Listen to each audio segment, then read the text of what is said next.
আসসালামু আলাইকুম। আপনারা কি সেই সত্যবাদী বাচ্চা ছেলেটার গল্প জানেন? একদিন একটি ছোট্ট ছেলে পথে একা যাচ্ছিল।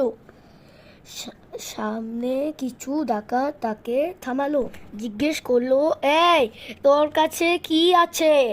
ছোট্ট ছেলেটি নির্ভয়ে বলল, আমার কাছে কিছু টাকা আছে, মা জামার ভিতরে সেলাই করে দিয়েছেন।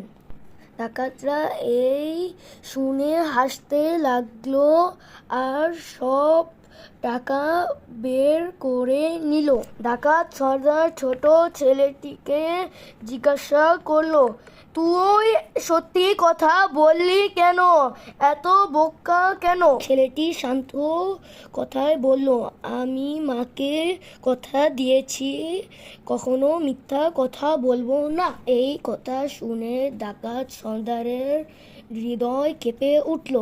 সে কাঁদতে কাঁদতে বলল, একটি বাচ্চা ছেলে মায়ের কথা রাখতে পারে, আর আমি আল্লাহর কথা মানি না।